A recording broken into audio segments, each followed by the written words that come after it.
Alright guys, video number 2. We are going to be practicing more of the quadratic formula. So you should be able to start these problems on your own based on the previous videos and the Khan Academy videos. But I wanted to walk you through a couple more now that you've learned the discriminant. You can start with that step first and plug it in under the square root. So we have about 4 examples, and then I'm going to post your homework problems at the end for you to complete, and just make sure that you take a picture of your work and submit it on Google Classroom on the Assignments tab. So the first example,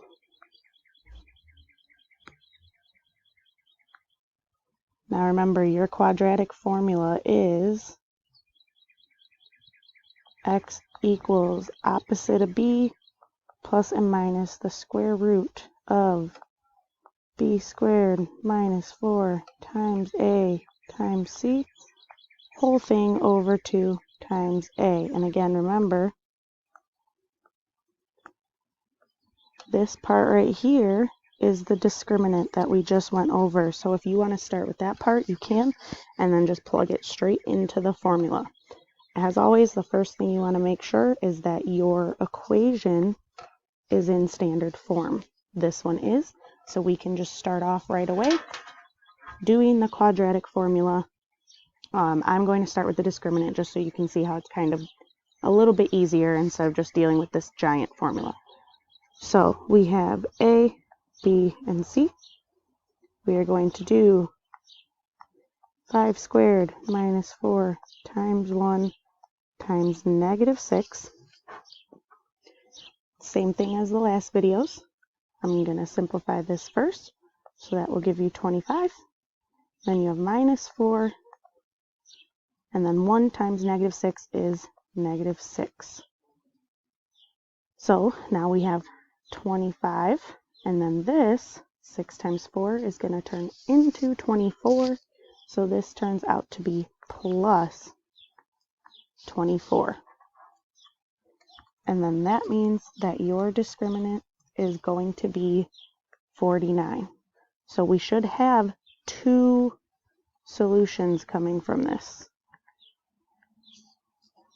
Now this is what you are going to plug in under the square root instead of typing in the entire equation. So now to solve this, we are going to do x equals the opposite of b. So b was positive 5. We are going to plug in a negative 5, plus and minus, and then the square root of 49, because that is what we got for our discriminant. And this is all over 2 times a, and in this case a is 1. Now in your head, when you plug this in, you should have had a light bulb or something go off that the square root of 49 is going to be 7. So this whole part turns into a 7, and this is why we get 2 answers, because now you can take this and you are going to have negative 5 plus and minus a positive 7 all over 2, because 2 times 1 is going to give you 2. So to get our 2 answers, we have negative 5 plus 7 over 2, and then we have negative 5 minus 7 over 2. So this one, negative 5 plus 7 is going to give us 2 over 2, which equals 1. And then the negative 5 minus 7 is going to give us negative 12 over 2, which is going to give us negative 6. So you could say that x equals 1 and negative 6. And that would be your answer. So let's try the next one. Now, hopefully, just by looking at this, you already know that there's something you have to do first. Your equation is not set equal to 0, so we need to move that negative 5 out of the way. So we are going to add this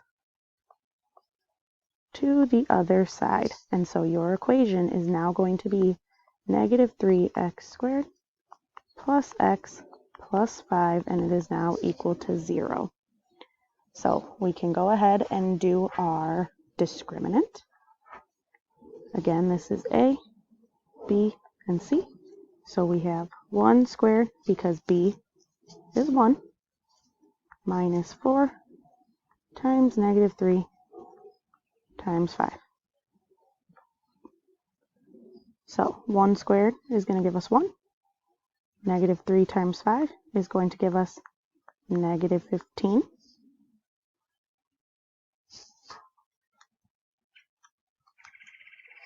And then we are going to do this part, and it's going to be 1 plus 60. So you want to be careful with your signs, especially when you are solving this.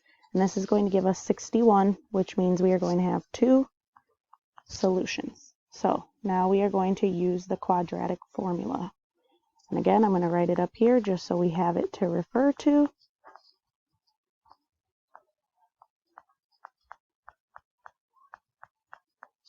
All over 2a. So we have x equals the opposite of b, so this is going to be negative 1, plus and minus the square root of our discriminant that we just found. So whatever we found here is the same thing you're going to put under the square root. And then it's all going to be over 2 times a, which was negative 3. Now you might be thinking, all right, 61 is not a perfect square. Does anything go into it? There is nothing that goes into 61. You can double and triple check, but nothing is going to evenly divide into it. There's no perfect square that evenly divides into it. So you just want to simplify your denominator, and you are going to be left with negative 1 plus and minus the square root of 61 all over negative 6. And this would be your answer. Not very nice looking, but that's okay. So I'm going to show the next one. I'm going to give you some time to start it on your own, and then I will put the answer up here so you can see that you are doing it correctly. So go ahead and try this one out on your own. Remember that your equation needs to be set equal to 0 first.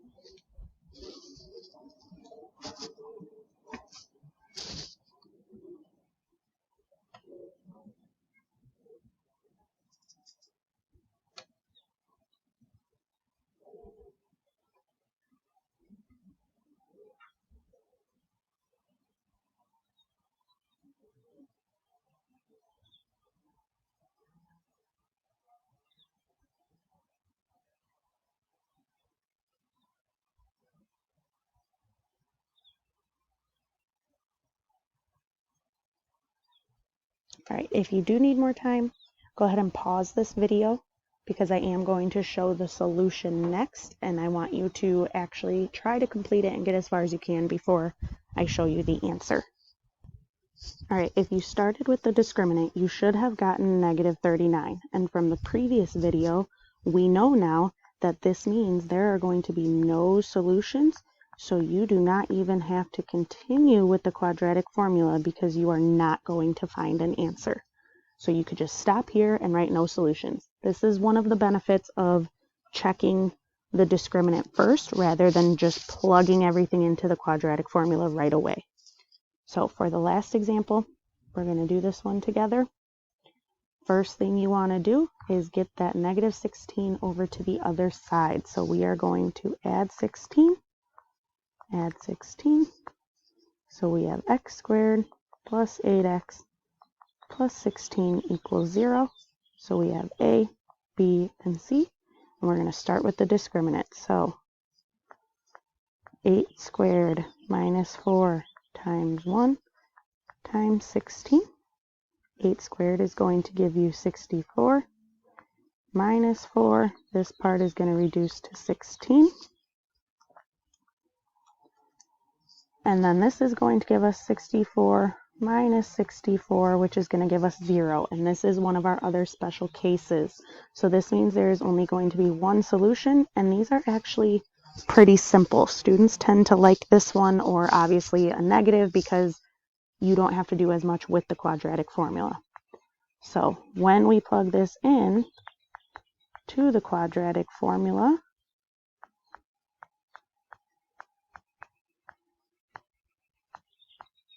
you will see that now we have x equals, the opposite of b is going to be negative 8, plus and minus the square root of 0, all over 2 times a, which was 1. Now, the square root of 0 is 0, so we basically don't even need this.